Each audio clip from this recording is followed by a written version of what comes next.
interested in occultation studies.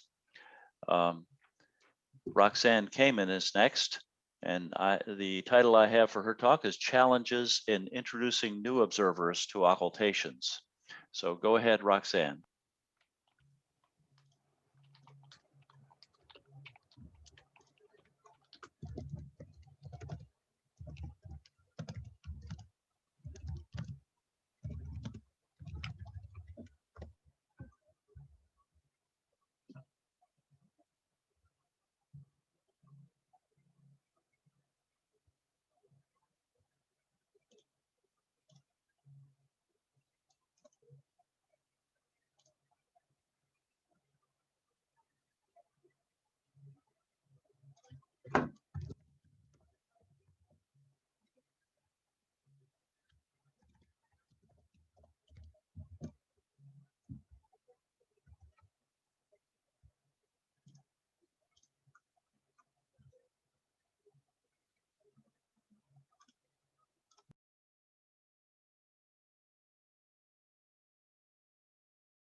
Okay, now can everybody hear me?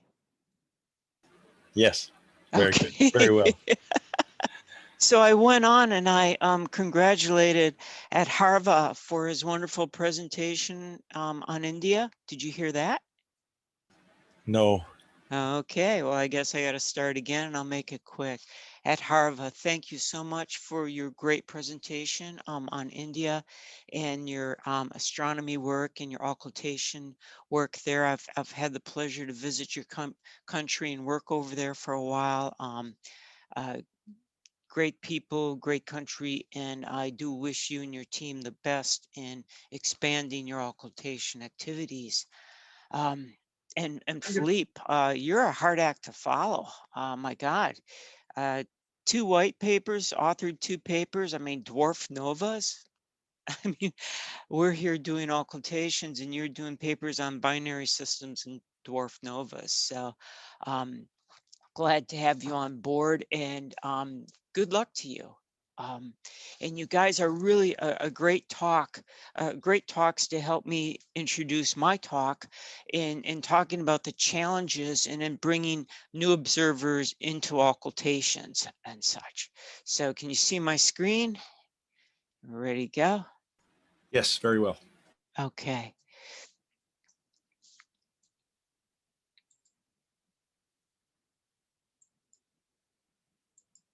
Okay. We had a paper a couple years ago we put together which talked about the use of fixed site observatories for occultations. Specifically, it was for the 2017 Pluto occultation that Steve Conard, Ted Blank, Jack, and John Moore and myself worked on. And we talked about the work involved in bringing in local observatories, university observatories, private observatories, and bringing them on board with occultations and the efforts included. And this talk is just a little bit of a follow-on to that. You know, throughout the last 2 days, we talked about Joan and David's comments about bringing new people on board, looking for some fresh faces, some new talent. There's new technologies coming out, and you know, for any nonprofit or volunteer scientific organization to continue,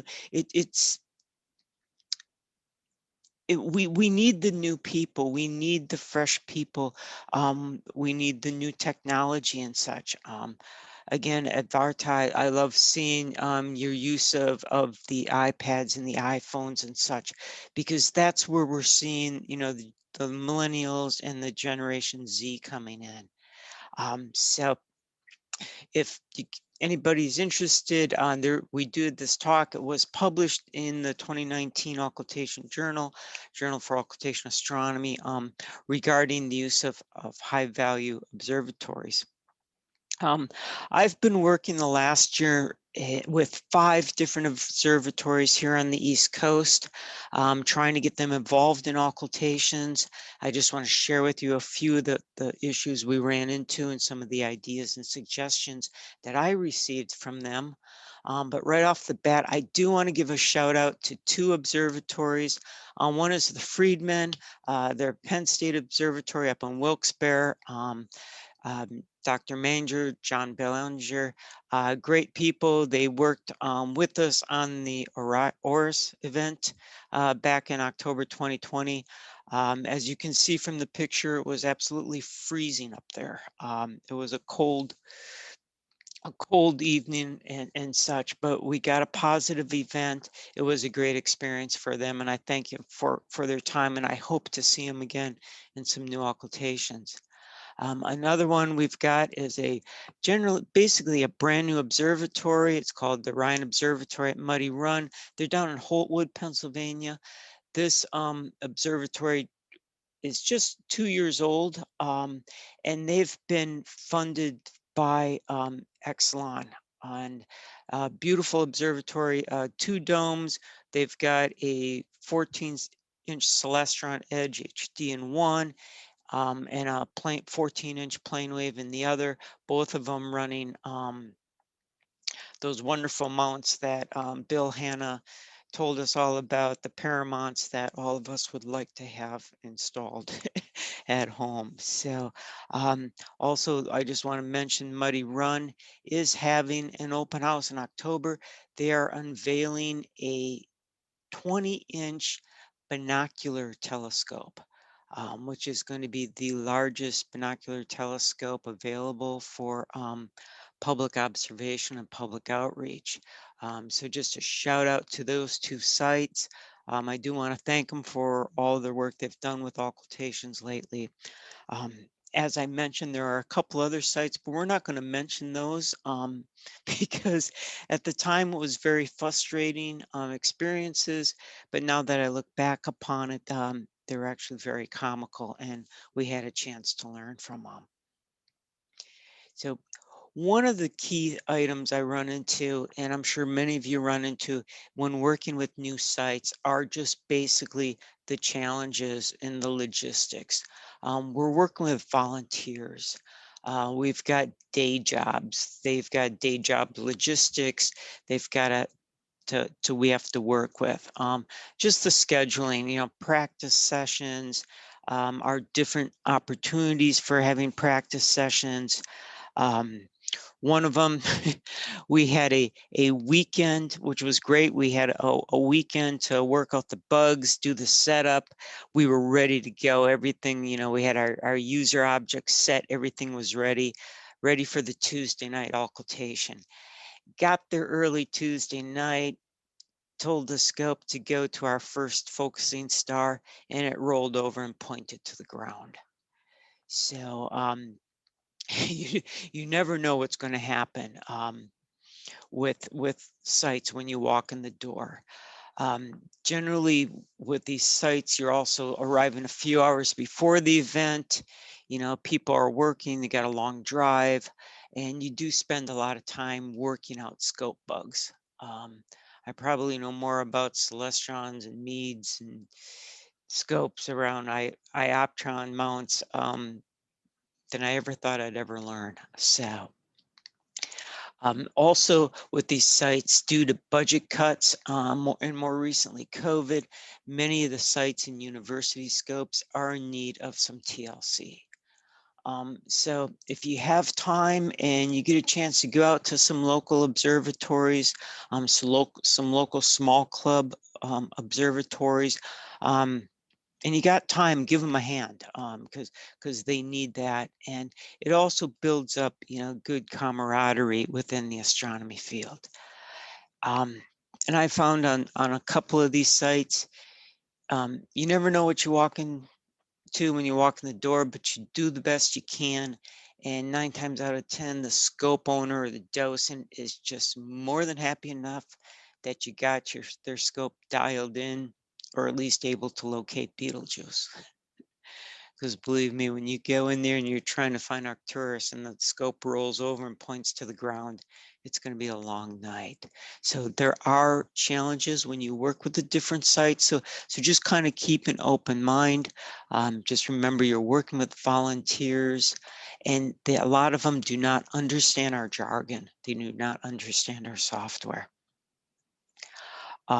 There's also a discussion I've had with these sites over the startup costs. Looking at our IOTA website, you know, we've got the run cam, we talk about the WATAC, the Malin cam, et cetera, et cetera. And again, what Adharta referenced in his talk, it's easy to drop $800 to $1,500 out of pocket to get started in occultations. You know, and again, I can't write any of this off. I know a lot of us can't write it off as far as taxes. It's out of pocket expenses. The local universities, schools, their budgets are tight. They don't have money to do this either. So when we're reaching out to get locations and schools and observatories into occultations, you know, keep in mind just the cost to them that they have to get up and running. One also too is with the laptops. The laptops tend to be a touchy subject as far as software, and we're also looking at the gas and hotel and travel costs with them. When we got SWIRI Lucky Star events, I love to get them involved, but again, you just got to kind of keep that cost factor in mind. What I've noticed this summer, I've been out observing. I consider myself a visual observer with an occultation habit. I go up to Cherry Springs State Park here in Pennsylvania at least once, sometimes twice a month. And what I've noticed is that there's been a definite direct increase in astronomy and astrophotography. It rapidly increased over COVID. I'm sure any of you who've tried to order parts during that time, your cameras were on back order, your mounts, tripods were on back order and such. And so it became very popular. I'm also seeing a very strong increase in cameras out on the fields, especially with the ZWO, their ASI Air, their ASI Air Pro, the Wi-Fi camera controllers. Those are the hot tickets right now. You go out to almost any star party and you're going to see people out there imaging with those type of cameras. The Mellencam, the Sky Raiders. Those are the cameras that are out there now, the popular ones, the ones that the Generation X and Z are using right now. I'm also seeing a very strong growth in the smartphone and iPad use, a decline in the laptop use. And such. Personally, my vision and what I'd kind of like to see, and maybe it's something that IOTA can look forward to in the future and doing. And again, with the new generation, some people coming in, is we've got observers using a ZWO, ASI Air. They're collecting data using possibly some type of flash timer, and they can upload her or his data event to maybe a shared device. And I kind of say that in the sense that there are a lot of people who like to collect the data. They're going for that drop. They want to see that star disappear. They're not so much interested in working the data and building the light curve, but they're ready to be out there and to image that star drop for us. When I'm out at Cherry Springs and I've got an occultation, there's usually at least a half dozen other people I can get involved with saying, hey, point your camera here, see what you get. Let's take some images and see if you can get the occultation as well. A lot of questions I get from people are, what apps do I need? You go to the IOTA website, we got a cult watcher, we got the video capture, we got all correct pie movie, Tanga, whoa, wow. They're kind of confused, like, where do I start? And we've got some great documentation out there, but we have a lot of it.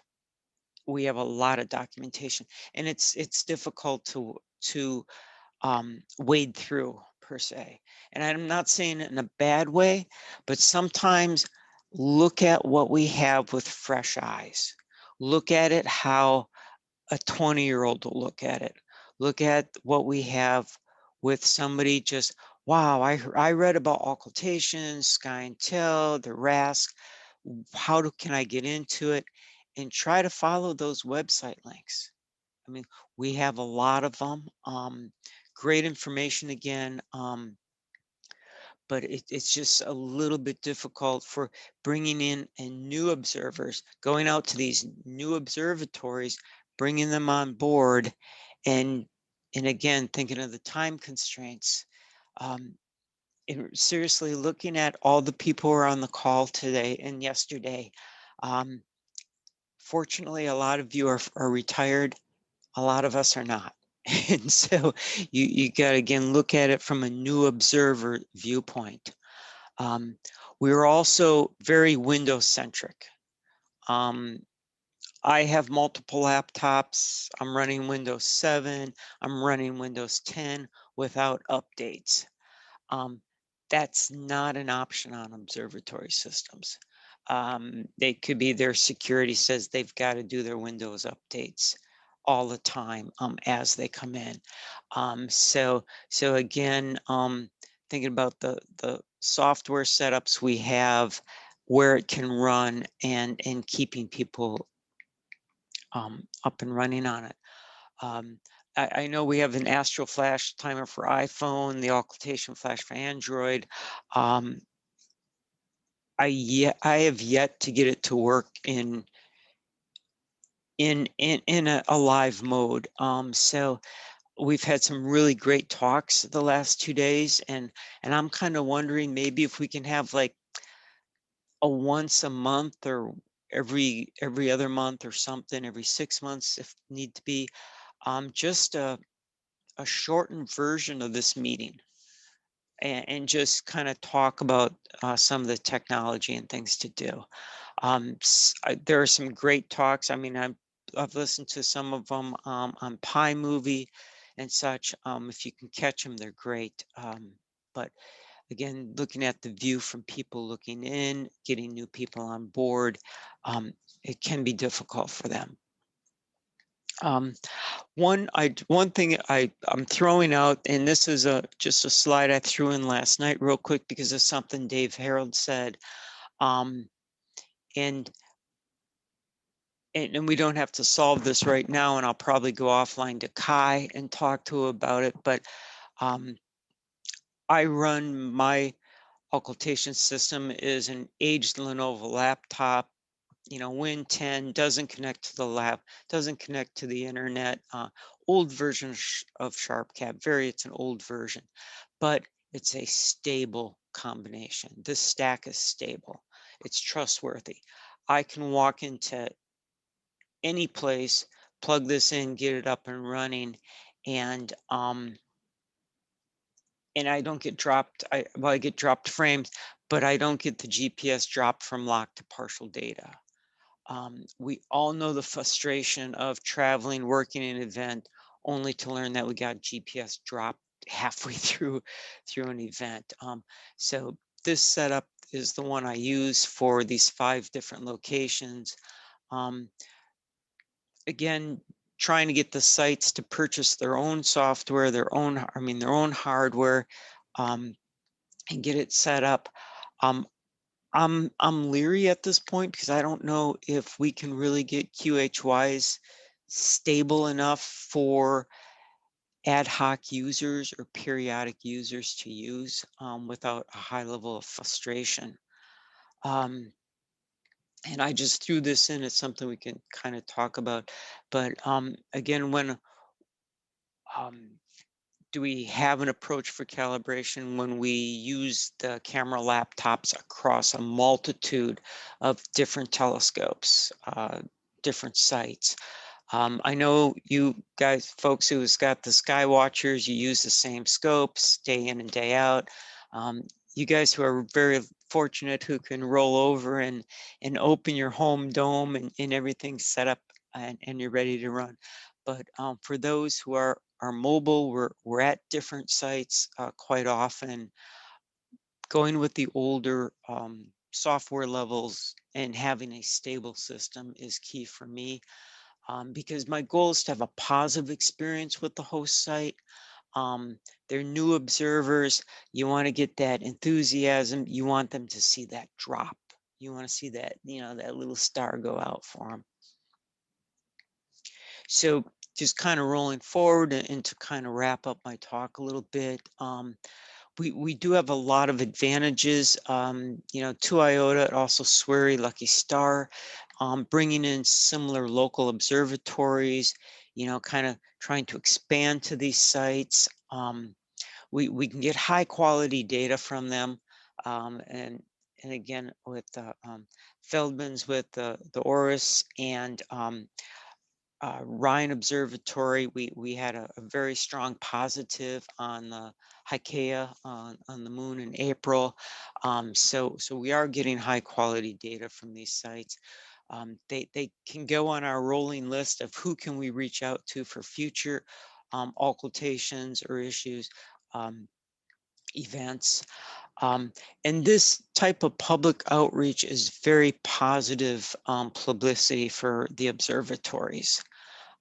These observatories write up little articles in their local newsletters. They network within the scientific community. However, I just try to touch base with them before they publish something. I had one site who published something in their alumni magazine and it was so off base. It's so embarrassing, but I didn't know about it until it went out. So try to work with them before they put something in publications. Also for them getting named on a paper, that's key. That's big news for some of these observatories. I know a lot of you guys, some of you guys have done hundreds of occultations. You're into, you write for the JOA. You've done Swery, you've done Lucky Star, you've been on TV, you've done this. But again, think of the new people coming in. Just for them to get a positive event and then to get their data and to go out to our reports and see them out there and such, and to see that light curve. It's big news for them. And some of it is key to the funding of the observatory.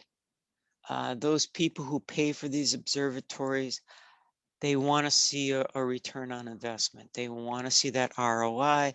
They want to see their observatories being used. And working with these sites for occultations is a great way to get them involved, not only for future IOA contributors, but to get them on board for some long-term observers. And we also make them aware of citizen science opportunities.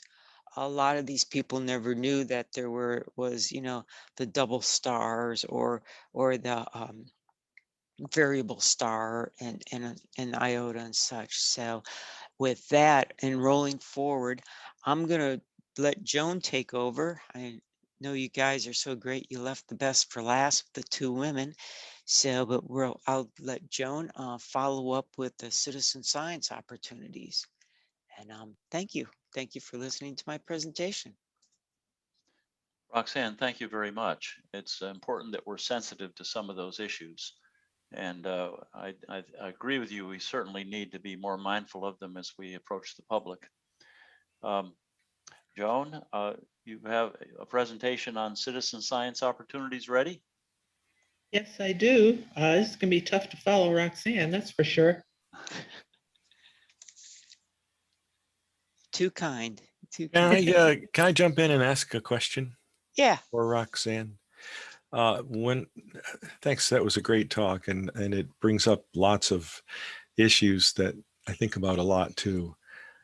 When I went down to Texas for that Pluto occultation, I had the great luxury that John Moore had driven 8 hours each way, I think twice, to get the cameras set up, physically connected and capable of attaching to this giant 1 meter telescope. How do you handle the situation where the telescope has camera equipment or other complicated devices hanging off the back, and maybe they don't want to disrupt that connection because it's taken a lot of time to fine tune it? Um, that's what I've run into at the Ryan Observatory. I would love to get my hands on that plane wave running on the Paramount MX2 for occultations, but they have an S-big hanging off of it, and you're not going to touch it. Same thing, there is a Penn State or out in Pittsburgh. They told me to come on out. I was all excited, drove all the way out there, got set up, and then they're like, "Oh no, you're not taking this off the back of the scope." And I'm like, "Woo." So generally speaking, the scopes I've been working with are ones that are generally visual scopes, Right. or scopes that have melon cams, something simple that we can just pop off easily, Mm, and then put my QHY in there and then connect it directly to my laptop. right. I do not run through there other than controlling the scopes. I mean, because some of Right. these places use SkyX and such. Mhm. I collect the data directly onto my laptop Yeah. personally. Have you had any trouble getting GPS lock inside of metal domes? Um, Not too often. Fortunately that puck is on a 10-foot cable, and you can be creative in sticking it on the pedestals usually, or on the fork of the meat or something. But I haven't had any problems with that. I've had actually more problems with parking lights coming on, especially universities, Yeah. schools, where like a half hour before the event, something trips a security light, and the parking light shine in the dome, Mm, and you're mm. struggling, you're running to close the shutters close enough to block the light. You know? Um, but that's GPS hasn't been a problem for me in that effect. Then again, I am running an old version of SharpCap, and I do have a QHY that has not been modified. Um, I would like to modify it, but uh, I paid for it out of pocket. I can't make it a brick. It's all I have, So All right. Thanks a lot. that, you bet.